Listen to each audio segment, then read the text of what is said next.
Alright, hello there brothers and sisters, and welcome to another video by Zion's Watchman Media. And now we are continuing once more in our study on the book of Revelation, and we are now on to chapter 4 in our studies. And in this one, we're going to be looking at the throne of God, the 24 elders, and the 4 beasts. So I think you're going to enjoy this one. So let us continue. So after John heard about the 7 churches, something interesting happens. Let's read about it. After this I looked, and behold, a door was opened in heaven, and the first voice which I heard was as if it were a trumpet talking with me, which said, Come up hither, and I will shew thee things which must be hereafter. And immediately I was in the Spirit, and behold, a throne was set in heaven, and one sat on the throne. So here John is having another vision, and a door is opened in heaven. And this is the door to the heavenly sanctuary, as we are going to see. And Christ speaking to him with a voice like a trumpet says, Come up hither, and I will shew thee things which must be hereafter, or things in the future.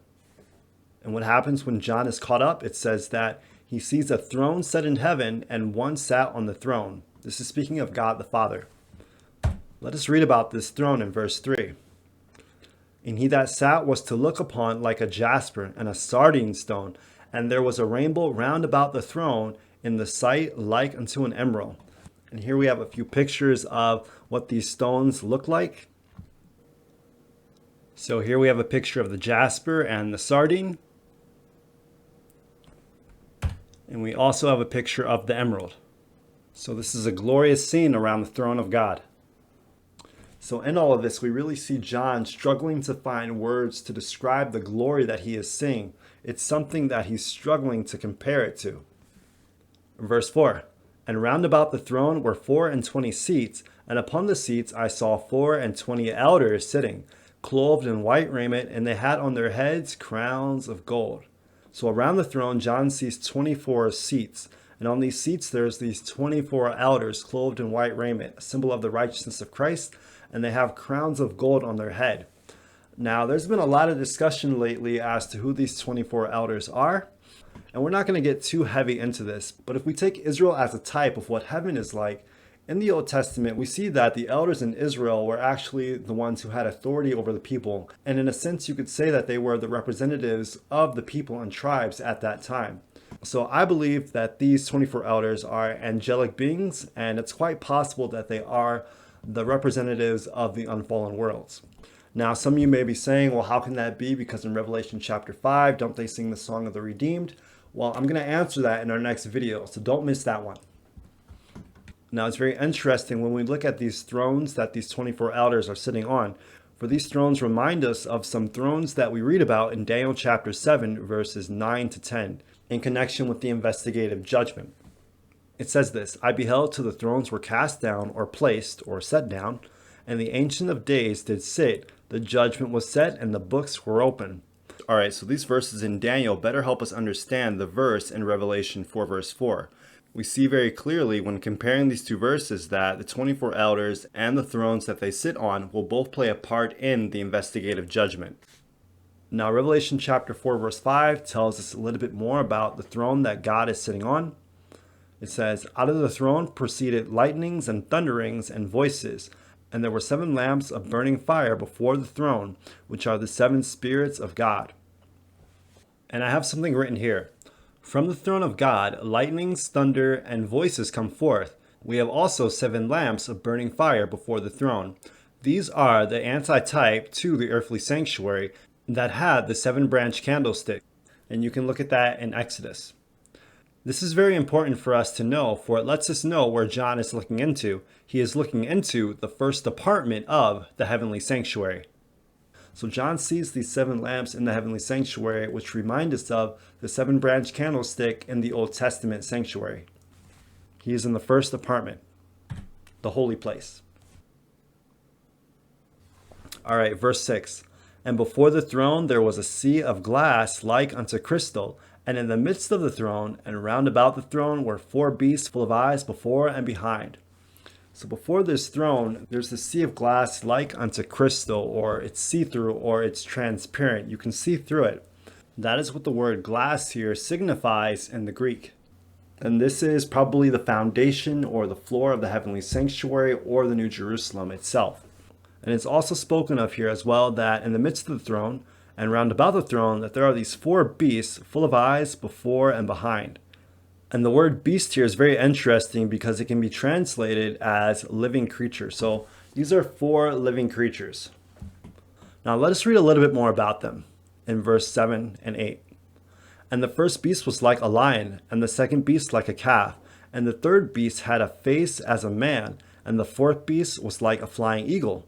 And the four beasts had each of them 6 wings about them, and they were full of eyes within, and they rest not day and night, saying, Holy, holy, holy, Lord God Almighty, which was and is to come. Now, the reason they are described as animals here can be a way to show some of their characteristics. So there's the lion here, which is a symbol of nobility. You have the calf, which is a symbol of strength. You have the face of a man, which can be a symbol of knowledge and wisdom. And you have the flying eagle also, which can be a symbol of swiftness. So these animal descriptions can be symbolic if you want to take it that way. And they rest not day and night, and they cry, Holy, holy, holy, Lord God Almighty. They say this continually, and they never stop. They continue on and on praising God because they love him so much. Now, what we want to find out is who these beasts actually are, though. We want to know their identity. And it's given to us in Isaiah chapter 6 in a vision that Isaiah had.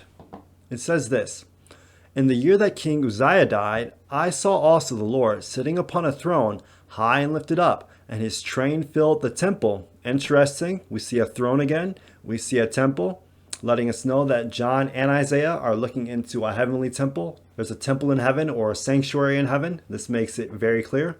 And when it says that his train filled the temple, it's speaking about the edge of his robe. So the end of his robe filled the temple. And speaking about the throne of God, Isaiah says, Above it stood seraphims. Each one had 6 wings. With twain he covered his face, and with twain he covered his feet, and with twain he did fly. And one cried unto another, and said, Holy, holy, holy is the Lord of hosts. The whole earth is full of his glory.